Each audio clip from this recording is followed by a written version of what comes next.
Hola, ¿qué tal? Buenas tardes, yo soy Hugo Cervantes, editor de Palíndroma. Iniciamos nuestro proyecto editorial en marzo del 2020. Hasta el momento tenemos 4 libros publicados, 2 libros de poesía.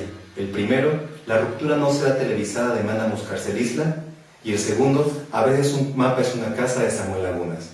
También tenemos 2 antologías, una de minificción que se titula Ficción Atómica, que cuenta con la presencia de 30 autores del país, y una antología de narradores queretanos que cuenta con 18 autores. Esperamos que puedan acercarse a nuestro proyecto y que sigan de cerca las presentaciones en Ágora de la Ciudad. Muchas gracias.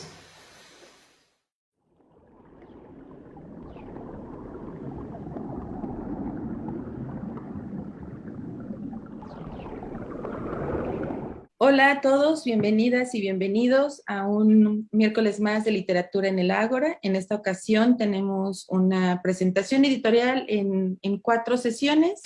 Tenemos a la editorial Palíndroma, Hugo nos acaba de mostrar este video donde nos explica cómo nació y qué es y cómo se ha mantenido en esta pandemia un proyecto editorial.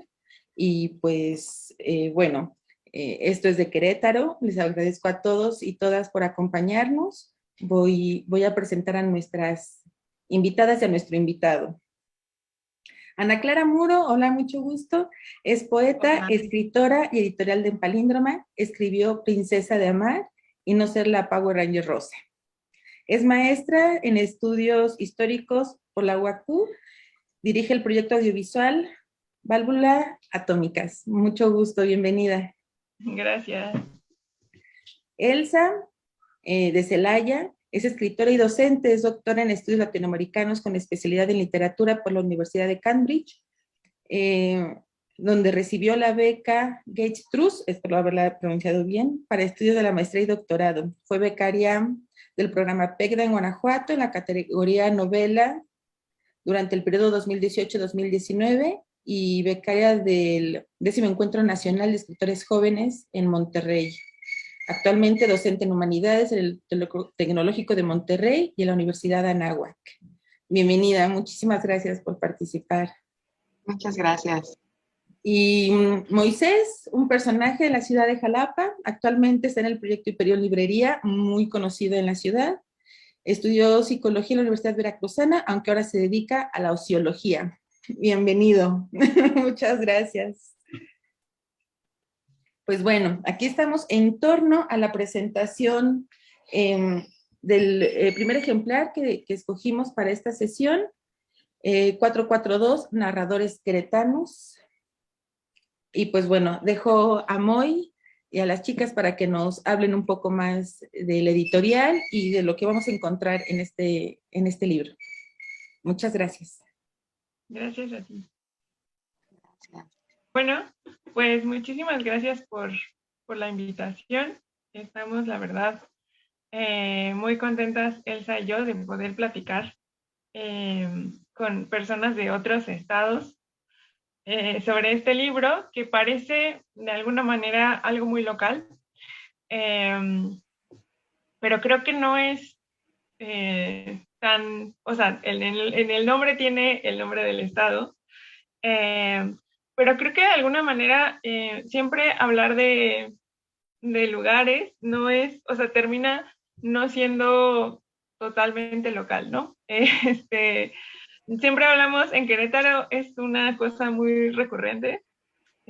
La gente que no vive en Querétaro creo que se saca un poco de onda, pero hay como una cosa muy extraña con la queretanidad y el índice de queretanidad, porque bueno, la gente que sí es queretana de familia y así, es gente muy escasa, y entonces hay como una suerte de élite queretana que sí es queretana, y habemos muchos otros que no somos de Querétaro, que nuestra familia no es de Querétaro, pero que hemos estado llegando a la ciudad por el crecimiento de la ciudad, ¿no? Que ha sido como bastante los últimos años. Y en ese sentido es muy interesante el diálogo que se genera, porque somos de muchos lugares. Yo recuerdo muchísimo esta cosa de la primaria, que yo recién había llegado a la ciudad y la mayoría de mis compañeros había llegado a la ciudad.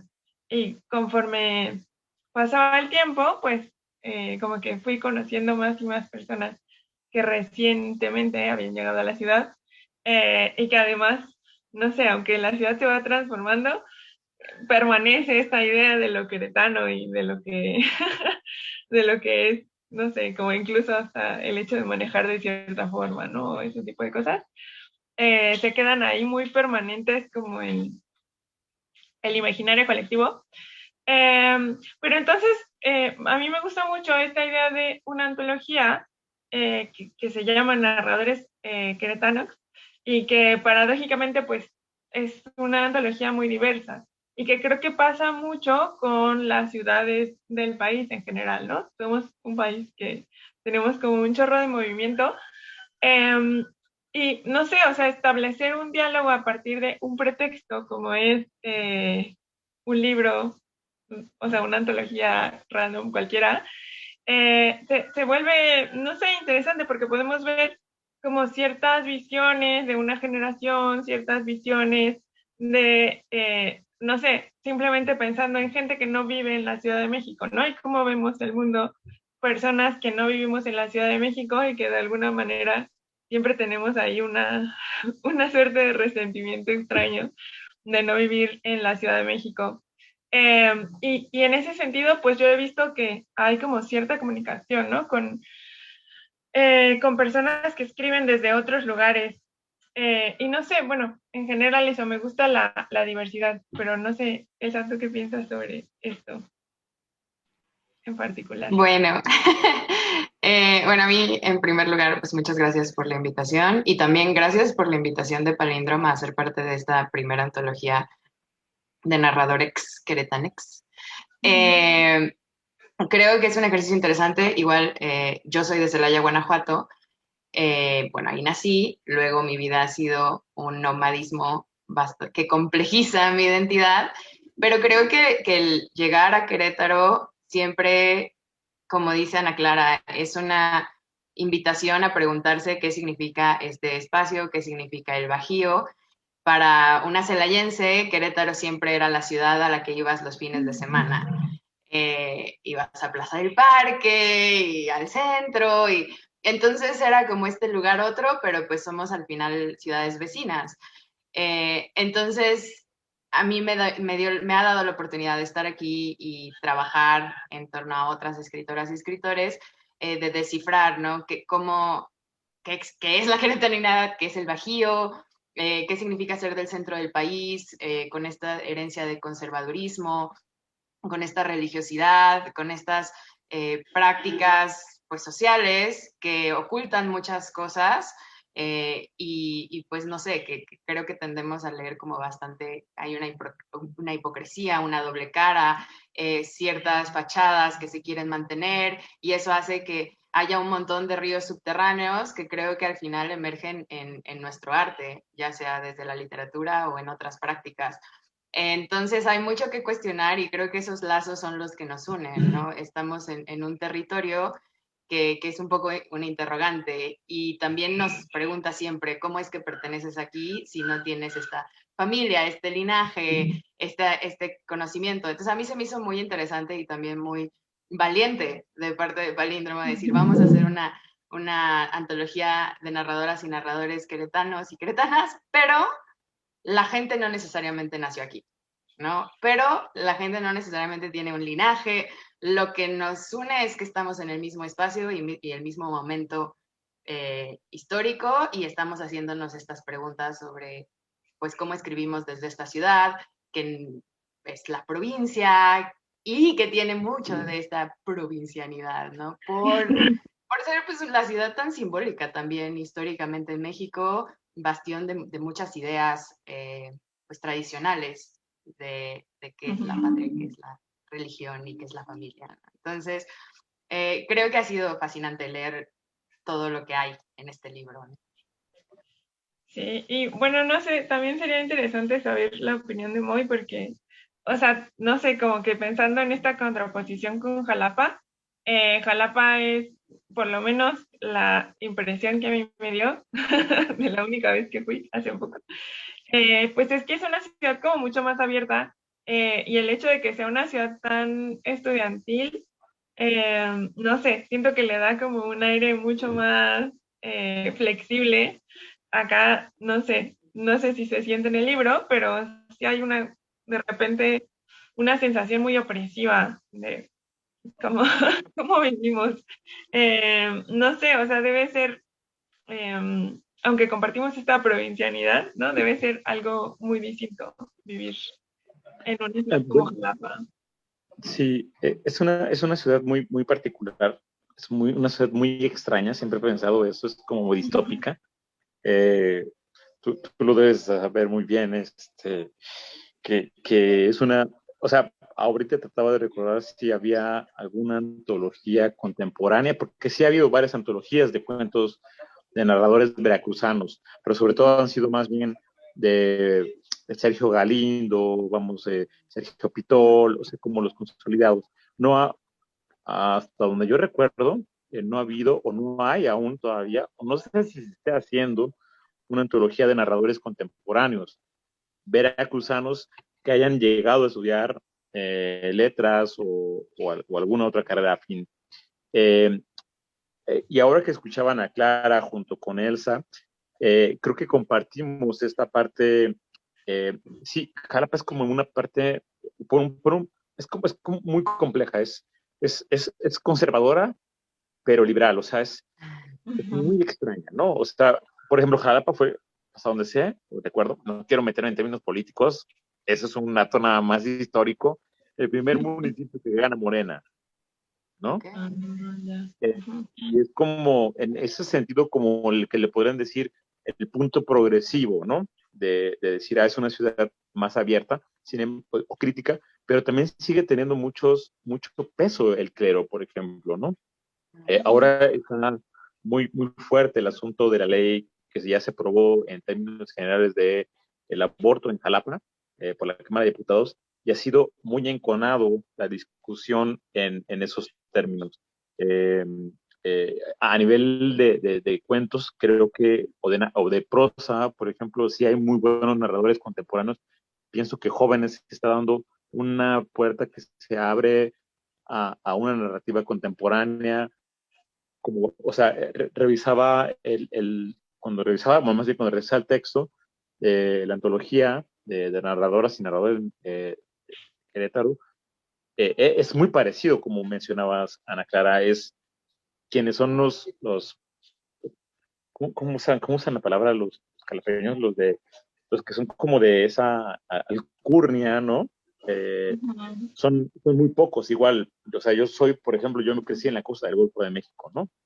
Entonces, yo me vine a estudiar aquí la preparatoria de la universidad y bueno, de esa manera me he quedado a vivir en la ciudad, pero no necesariamente soy jalapeño, ¿no?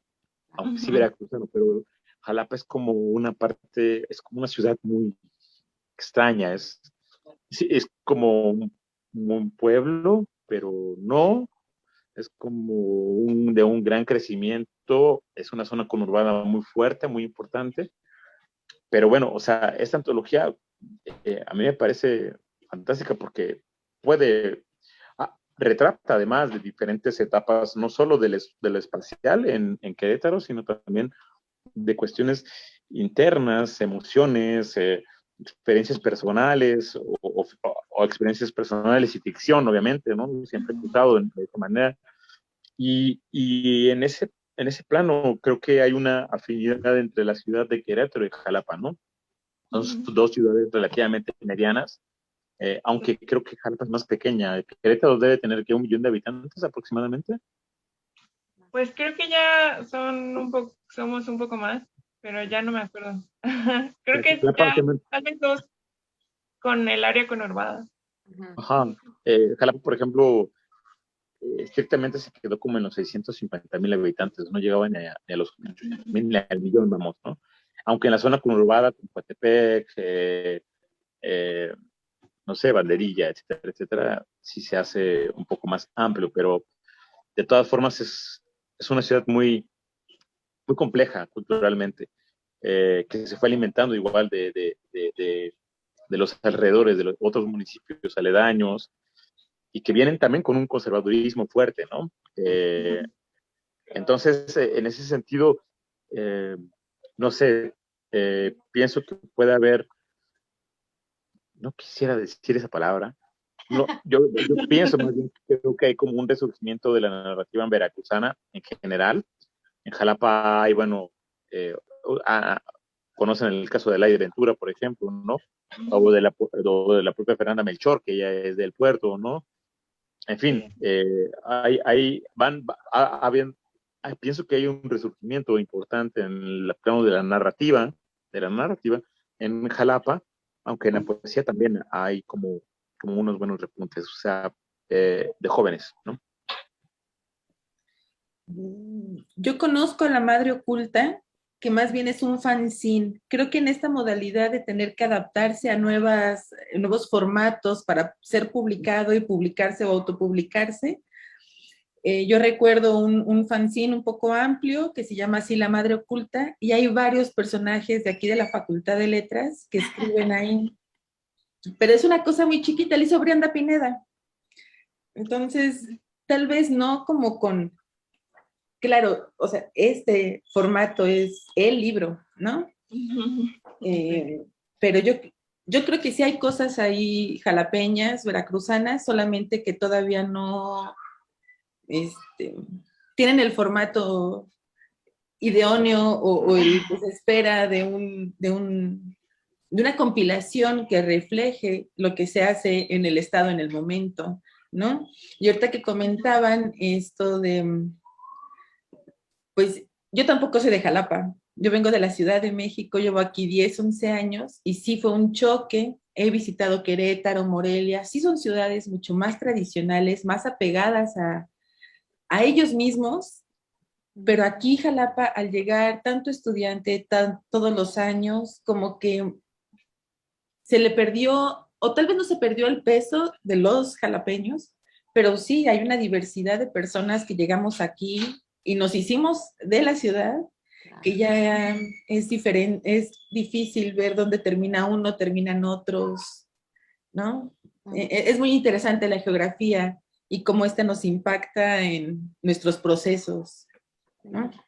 Pero creo que es muy importante eso que mencionas sobre los fanzines y estas otras formas de publicación, porque yo creo que esta antología justamente es la culminación de un largo proceso de formación de escritoras y escritores en la ciudad y de mucho trabajo también de Ana Clara y de Hugo, de decir, vamos a dar un paso más, ¿no? Ya no vamos a quedarnos en la plaquette o en el fanzine, vamos a hacer un libro.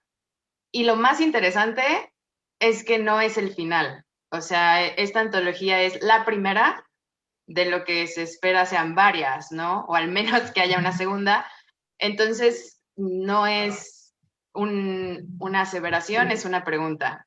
O sea, aquí hay una muestra, ¿qué otras voces están? Y eso se me hace muy enriquecedor, porque pues siempre abres el diálogo. O sea, las antologías sabemos, ¿no? Tienen esta cosa de siempre le quedan mal a alguien. Entonces creo que la manera de hacerlo es esta, decir, pues aquí hay algo, ¿quién más quiere hablar, no? ¿Quién más, a quién no vimos en esta primera ocasión? Y hacerlo del balance de género también me parece valiosísimo. O sea, poder saber que somos 9 narradoras a la par de 9 narradores, yo lo valoro mucho, porque sé que se hizo el esfuerzo de buscar esas voces de mujeres que están escribiendo.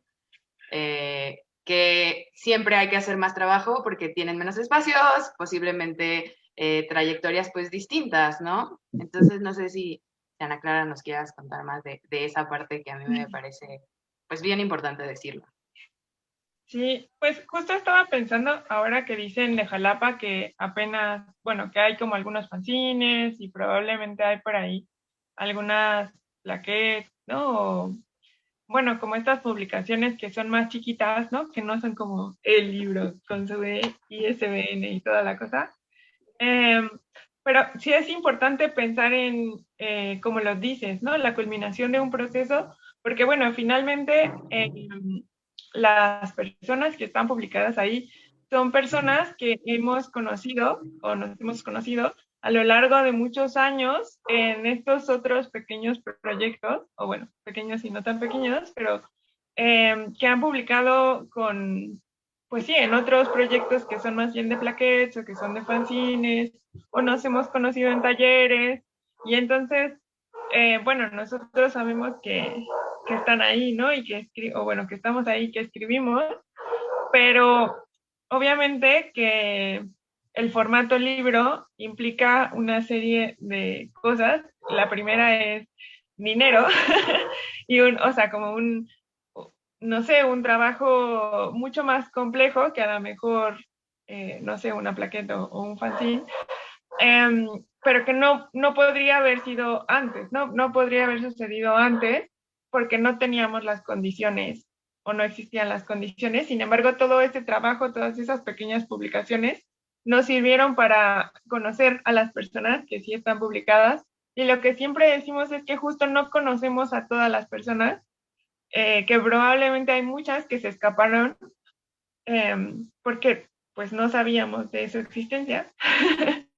eh, pero la idea es esa, ¿no? Que sea una antología recurrente, es decir, que salga una convocatoria y podamos conocer más voces, ¿no? Porque, digo, lo que siempre, yo creo que es de Querétaro, pero también es de todos los lugares, es como mucho más fácil conocer poetas, ¿no? Como que la poesía es mucho más fácil de comunicarse, más fácil de publicarse. Siento que la narrativa, pues, no sé, requiere otro tipo de trabajo y requiere otro tipo de plataformas y otro tipo de medios. Y entonces, no sé, de repente pues no, no están ahí, o bueno, no están a la vista. Y la idea es eso, ¿no? Sacar una convocatoria para que se puedan, o bueno, podamos seguir conociendo a las personas que escriben en la ciudad, y que seguramente tienen cosas muy chidas. Y bueno, eso, no sé qué más. Eh, Bueno, un poco en este plano podemos, ya dado que está aquí el Instituto Veracruzano de Cultura con su departamento de publicaciones, podría lanzar una convocatoria de cuento de contemporáneo de narradores o de cuentistas veracruzanos no mayores del 82. Vamos a aventarle esa La pedrada ahí está. Agustín del Moral. A Agustín del Moral, vamos a mandarle esa carta de Reyes. Sería muy buena idea.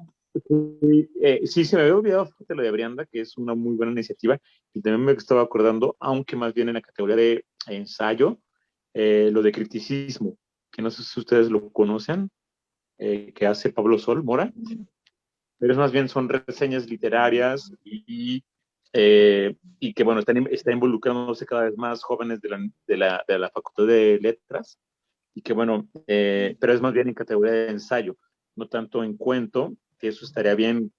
A mí me gusta mucho el cuento, ¿no?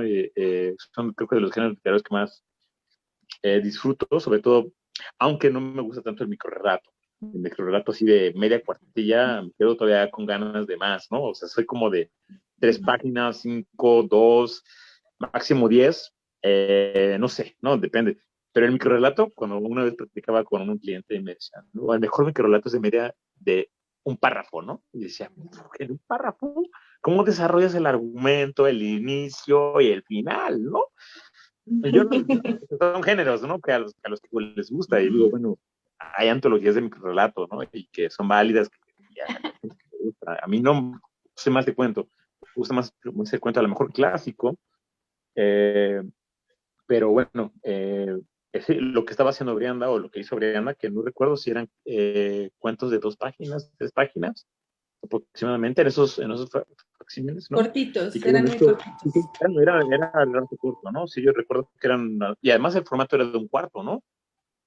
Ajá, entonces sí era más un fanzine como de un cuarto, y bueno, puede hacerse posteriormente conforme vaya el proyecto y vaya siendo también viable, como lo es en el caso de Palíndroma, que bueno, no vi el spot inicial, pero seguramente debió haber sido pues, colosal el trabajo de Palíndroma como editorial en un momento de pandemia, donde inicia en un momento de pandemia, ¿no? Y no sé cuál ha sido la Sí, respuesta de los narradores y narradoras queretanos, queretenses, ¿cómo se Cretanex. llama? Queretanos, sí. ¿Sí? Ok. sí. Pues sí fue un trabajo bastante intenso, sobre todo porque teníamos como muy limitados los tiempos. Este libro en particular se hizo con un apoyo de aquí del estado que se llama Apoyarte. Eh, Afortunadamente lo tuvimos y pudimos hacer el libro. Eh, pero bueno, justo como comentaba Elsa, es siempre una cosa bien, bien complicada. Nadie queda del todo feliz. Pero creo que ha sido bien interesante ver las diferentes voces de una generación, porque sí es una generación acotada de, no sé, como 80s, creo que la más joven es como del 92, una cosa así. Eh, sí es la visión de una generación, de alguna manera, eh, en un lugar específico. Y en una presentación alguien decía, Eloy, bueno, académico escritor que también es de Querétaro, decía que él sentía mucha tristeza en la antología, ¿no? Que se percibía mucha tristeza en la antología. Y digo, a mí un poco me hace sentido, de alguna manera, a pesar de que son temas muy diferentes, como que sí hay como una gran diversidad de formatos, de géneros, pues sí, de estilos de escritura. Sí hay como una, una suerte de melancolía, o no sé, pues sí, tristeza que está ahí atravesada. Eh, y pienso, pues bueno, tiene sentido, ¿no? Somos como esta generación que a la que le Desencantado. prometimos y que perdimos todo y no tenemos prestaciones. Tranquilos, estábamos contentos hace 2 minutos. Todo está bien. Sí, No, creo que perdón. no, te iba a decir que creo que yo tampoco lo había pensado desde esa perspectiva hasta que supe de este comentario en la presentación. Y es bien interesante porque es verdad, o sea, una de las cosas que hace muy bien el libro es que hay ciencia ficción, hay horror, hay narrativa realista, hay relatos de la infancia, de la ciudad, o sea, los ángulos y las voces hay de todo, pero sí es verdad que está este tema como de una nostalgia triste, como de esta promesa que no se cumple, ¿no?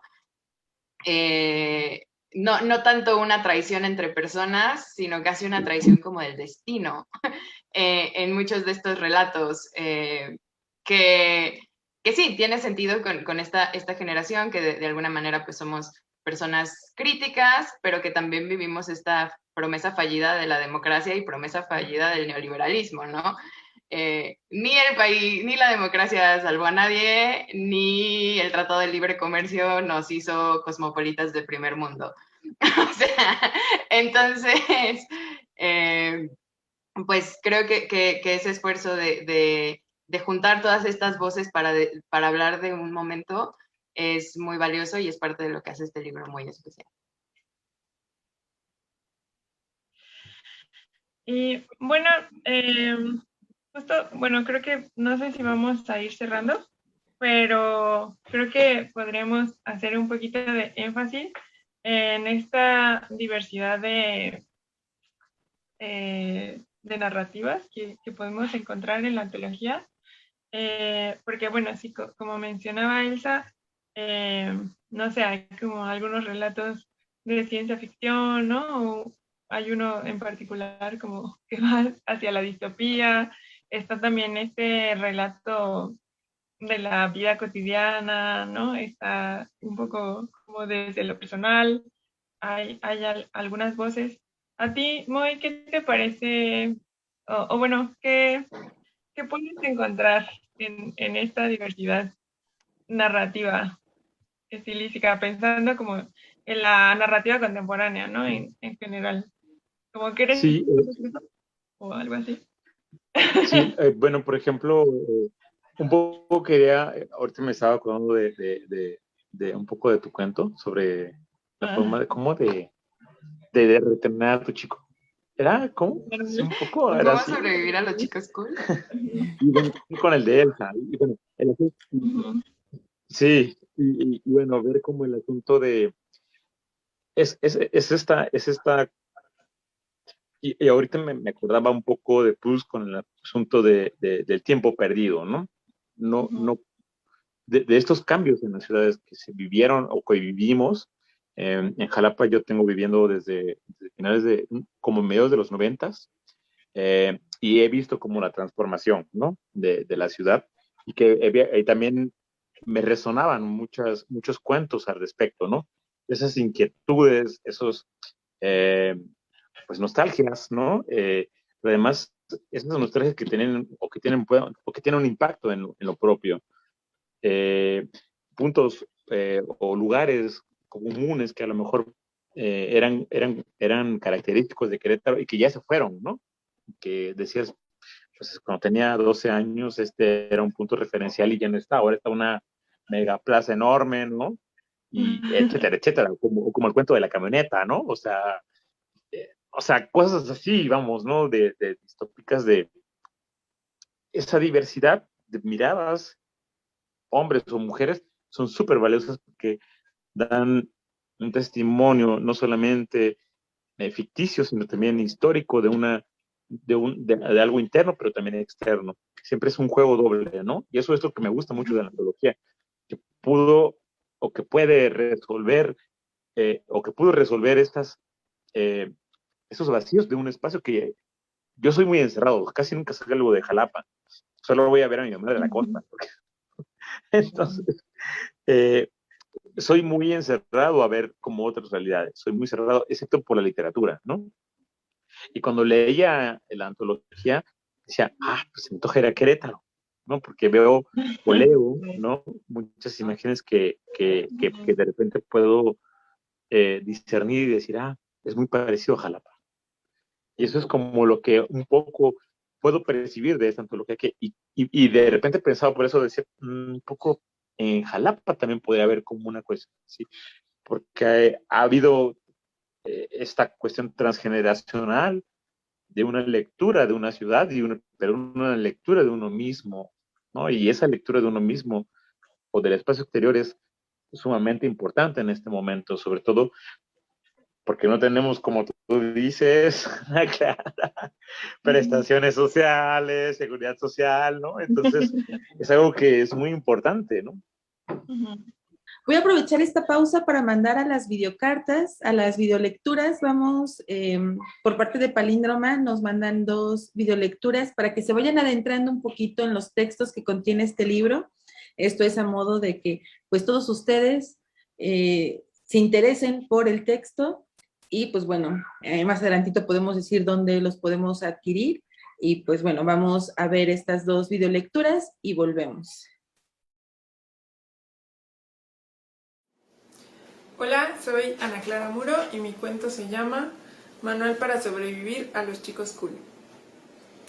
1. Consiga una acompañante adecuada para el día de campo al que su novio la ha invitado. Como será su festejo de cumpleaños, usted no podrá poner ninguna excusa para no ir. Será mejor que se prepare. Recuerde que podrá ser excluida, por tanto, necesitará a alguien con quien pueda pasar varias horas sin que el ambiente se torne monótono y tedioso. De preferencia, una persona súper simpática que ría de todo y comente cualquier eventualidad. Será necesario que sea igual de amargada que usted, para que puedan criticar a gusto a la gente con la que esperan pasar un rato agradable. Convénzala de que su presencia es absolutamente fundamental. Lo mejor será que la enamore de uno de los asistentes a la reunión programada. Para que el enamoramiento sea efectivo, tendrá que ser sumamente poderoso. Deberá convencerla de que el amigo de su novio es la pareja perfecta para ella, de que tienen los mismos gustos y un carácter compatible, que es guapo y tiene mucho dinero, De preferencia debe estar convencida de ello, si no, será difícil hacer que su amiga lo crea también. Cuando esté enganchada con el sujeto en cuestión, encárguese de alimentar discretamente el enamoramiento. Así, la emoción crecerá por sí sola. La búsqueda por redes sociales se dará de forma natural. Minimice los detalles que podrían causar dudas. Profesiones como la de actor siempre podrán causar alguna desconfianza en su futura acompañante, pues ésta no carecerá de sentido común. Convénzala de que su carrera de actuación es notable y va en ascenso. Aún así, asegúrele que realmente no le pareció identificar ninguno de los comportamientos tan típicos de esta profesión cuando lo conoció. Dígale que no gritó en la calle sin ningún motivo, ni hizo ningún drama sobre su soledad. Sea vehemente si se encuentra con fotos que prueban lo contrario. Háblele de su enorme talento y sensibilidad artística. Pronto dejará de darles importancia y planeará su boda con él. Gracias.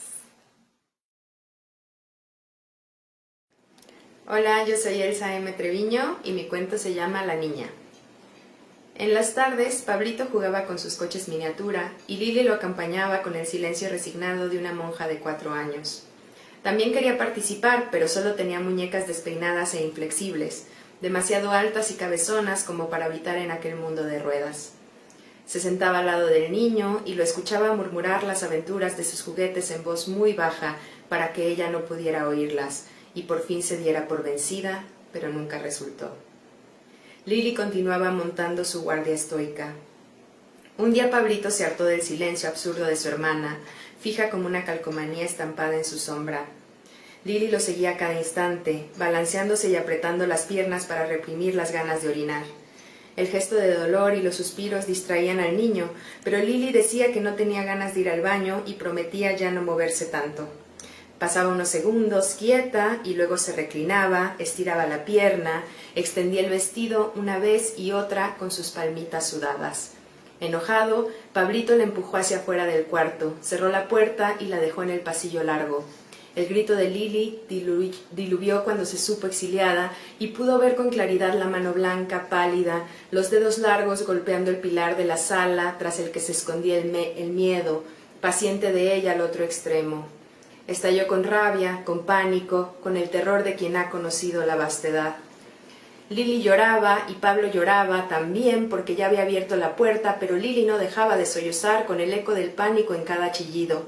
Un baladro penetrante, lleno de angustia, el pecho de los niños expandiéndose para lavar todo el aire de la casa muerta.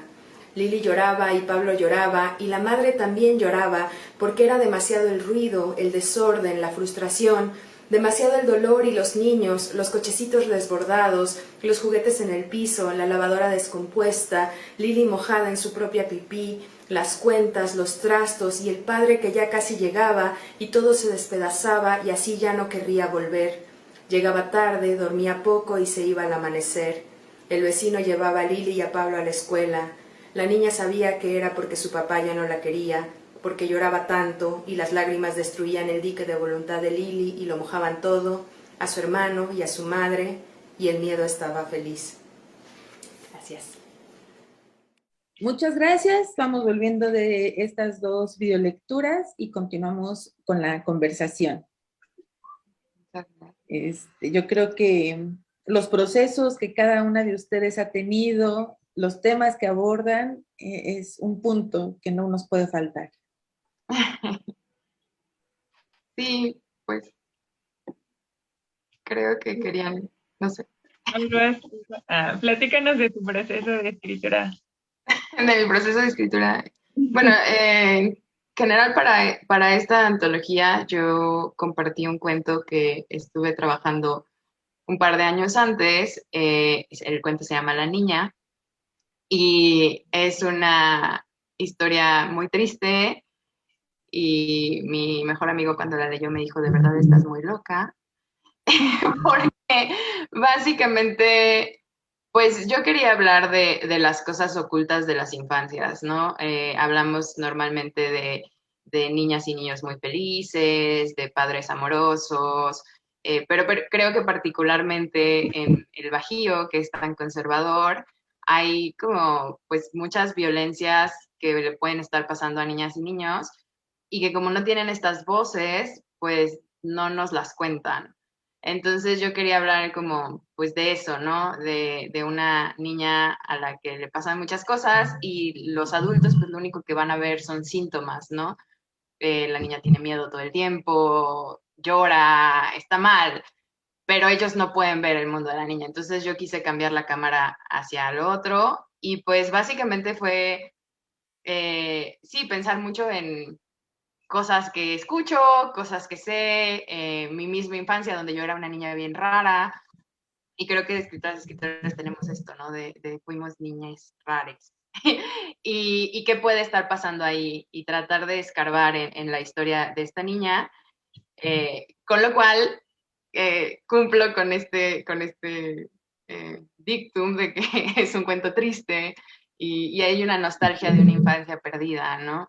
De la infancia feliz que no fue, de el niño modelo que no eres, bueno, porque la niña tiene un hermanito que todo bien con el niño y parece, entonces hay ahí algo que se rompe, ¿no? Que no se cumple y creo que es, pues sí, no sé por qué me interesan estos temas de me interesa mucho la pérdida y las promesas rotas y la muerte, como todo muy mórbido quizá, pero porque son emociones que creo que todas y todos tenemos, igual y a veces no hay un lenguaje para expresarlas, entonces creo que las historias nos permiten pues crear esos lenguajes compartidos, no porque te haya pasado lo mismo, sino porque has experimentado la misma emoción por otras razones. Y ahí creo que toca una cuerda que puede ser común. Entonces, pues eso es mucho de mi cuento. Creo que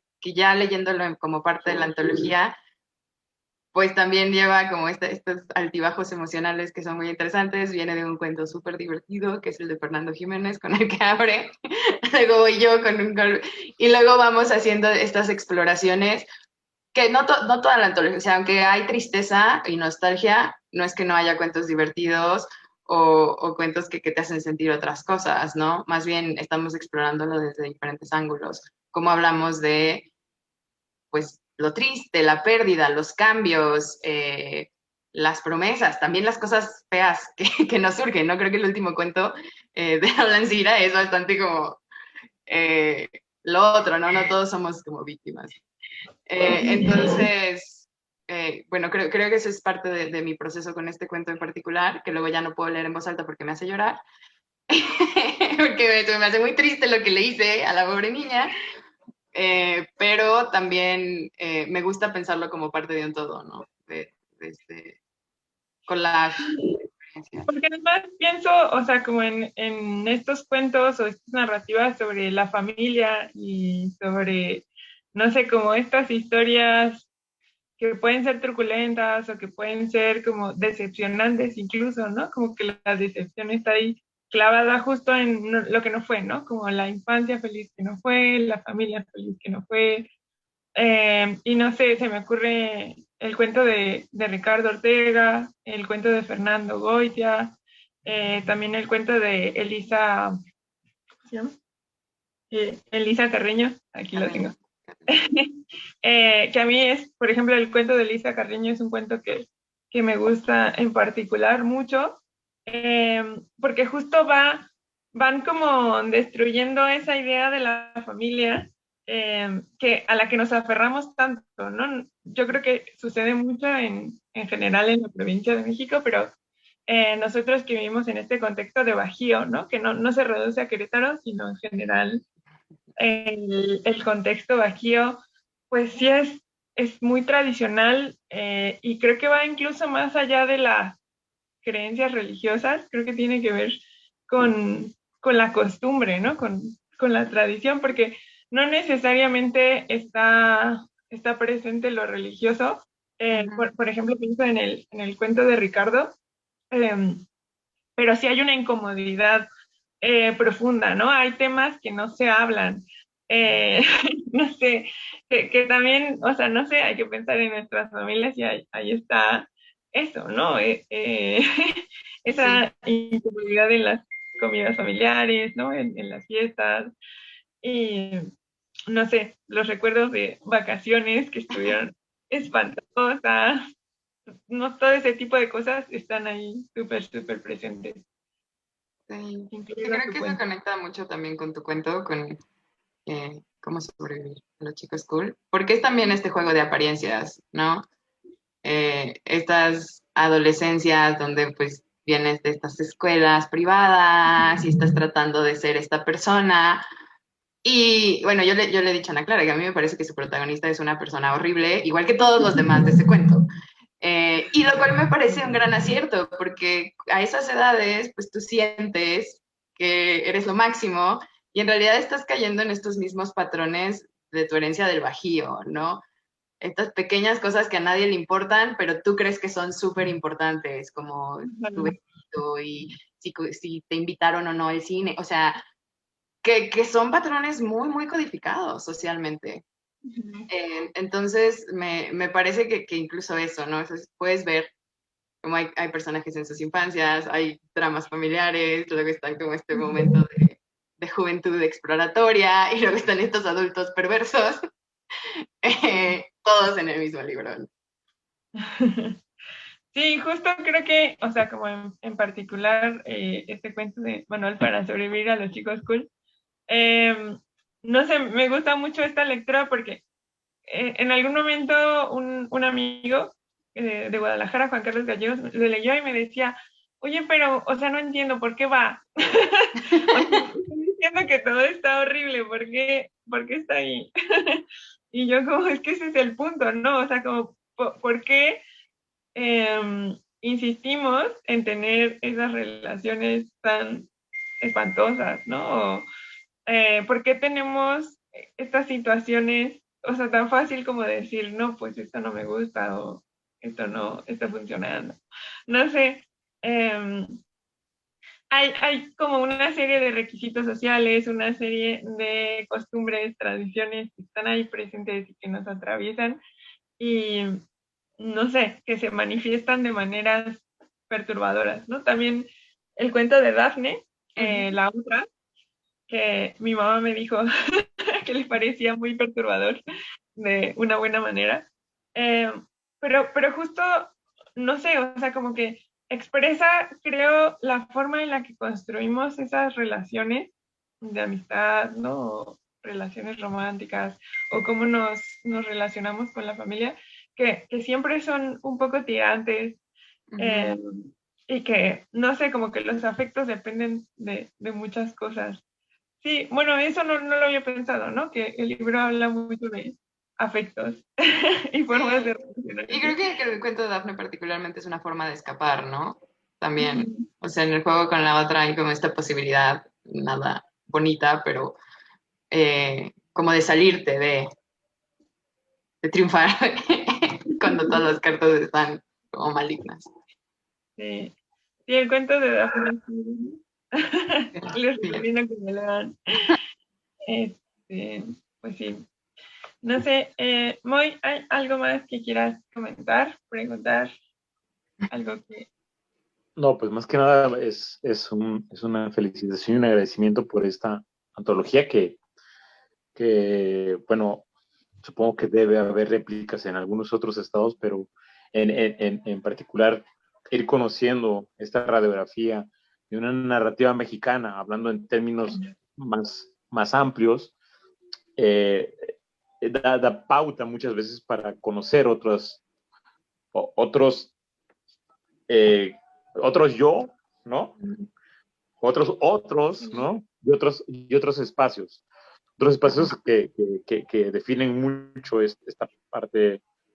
Yo soy muy como de repente espacial. La librería está ubicada en una avenida muy particular que es, un amigo le decía que eran como los Campos Elíseos jalapeños. Y él decía que era muy chistoso porque es como si no pasara nada, pero sí, siempre pasa algo peligroso. Entonces, nosotros con el asunto de la librería, o sea, la librería en la pandemia, la hemos tenido como es una reja, la tenemos cerrada. Entonces vamos regulando el ingreso de la población a través de la reja. Entonces abrimos, cerramos, abrimos, cerramos. Y finalmente esto, la narrativa que se va haciendo, que es antes seguramente de la pandemia y seguramente va a empezar a haber narrativas post pandemia, que eso también es interesante, porque es como eso que han hecho en la antología, ¿no? Un antes y ahora un después. Alguna vez en un aniversario de Hiperión, yo recomendaba El Mundo de Ayer, de Stefan Zweig, ¿no? Y decía, claro, El Mundo de Ayer es un poco como el ahora, ¿no? El ayer tuvo otra cosa con el ahora, o sea, y a eso voy con esa antología, con un Querétaro que fue, con un Querétaro que era eh, eh, distinto, a lo mejor un poco más rural, un poco más conservador, etcétera, etcétera. Ahora un Querétaro más moderno, más contemporáneo, más, no sé, ¿no? Entre comillas, más abierto, pero sigue siendo muy conservador, ¿no? En fin, o sea, eh, va también relacionado con los interiores, ¿no? O sea, con estas escuelas privadas, con el establishment, ¿no? Etcétera, etcétera. Como tú decías, lo del Telecán, ¿no? Nunca ingresamos en la palabra de la modernidad tan o sea, que desde los 80s y que nunca entramos, o ya lo entramos y salimos y volvimos a entrar, o no sé qué pasó, pero... La modernidad no es lo que nos prometían, ¿no? Es una forma como de saber cómo se puede, en el caso, pues y ojalá que pueda haber una réplica, que supongo, yo pienso que lo hay, debe haber chicos con mucha calidad, ¿no? Eh, eh, y bueno, es más que nada un agradecimiento, es una buena recepción y su mesa está siempre en la mesa central. Ya lo vio Hugo, todavía por ahí. Vino a Jalapa, estaban todos los libros de Palíndromo en la mesa de novedades y recomendaciones de la librería, porque pensamos que además de una cuestión de editorial como independiente, es siempre como gustar a una escritura independiente, ¿no? No una escritura diseñada por una editorial o son así, ¿no? Así de todo América Latina, habla hispana, ¿no? O sea, son contextos regionales que se entienden de una manera y de un contexto regional. Y eso está muy padre, eso está muy bonito. A mí me gusta. Eso es como mi intervención. Gracias. Y bueno, la librería, el libro lo encuentran en Hiperión. En Facebook estamos como Librería Hiperión Jalapa. En Twitter creo que también. Y en Instagram creo que también. Pero bueno, muchas gracias, Ana Clara y Elsa. Y a ver cuándo nos presentan por acá, también a ver cómo nos vemos por acá. Y ojalá pronto. Sí, ya que se acabe el bicho. Bueno, oigan, pues, ¿dónde los podemos encontrar? ¿Dónde podemos seguirlos, tanto a la editorial como a ustedes y a la librería? Regálenos sus redes sociales. Pues a mí me encuentran en Twitter como @esamonique, QE al final, Esamonique. Esa es la red social que más uso y donde me pueden localizar. Bueno, yo estoy como Ana Clara Muro en todas las redes sociales, así de original. Y a Palíndroma nos pueden encontrar en Facebook, en Twitter y en Instagram, y también tenemos un canal de Telegram. En Instagram y en Twitter estamos como _palíndroma_, y en Facebook como Editorial Palíndroma. Y bueno, tenemos más títulos, síganos por favor, estamos trabajando muy duramente. Y bueno, les agradecemos muchísimo, muchas gracias por la presentación, estamos la verdad muy contentas de poder compartir esto. Y ojalá sí salgan por ahí otros libros, porque creo que sí sería muy enriquecedor tener ese diálogo, ¿no? O ese mapeo de las narrativas de los diferentes estados. Sí. Pues bueno, en Hiperión no pueden encontrar en la librería, es Octavio Bejar 59. Facebook es Librería Hiperión Jalapa, me parece que también es en Twitter igual. Y en Instagram también. Y bueno, pues no me queda más que felicitar a Palíndroma. Y bueno, esta es su casa, Palíndroma. Elsa, también esta es su casa también. Y bueno, Nancy, somos de casa. Somos de la casa, casi, casi. Pues Somos sí, de la casa, muchísimas gracias a los tres por acompañarnos, por presentar la narrativa de otro estado. Síganos, el próximo mes vamos a presentar 2 ejemplares más de la editorial. Entonces, pues bueno, acompáñenos para conocer pues todas estas nuevas voces o voces que vienen de otra geografía, ¿no? A través del Instituto de la Cultura, el Ágora les da las gracias a todas y todos por acompañarnos. También vamos a dejar en este video, hay un link para que puedan descargar unos pequeños capítulos del libro y se puedan empapar de lo que viene y sobre todo les den ganas de ir a conseguir el ejemplar con nuestros amigos de Hiperión. Muchas Gracias. gracias. Muchísimas gracias y nos vemos el próximo miércoles de literatura en el Ágora.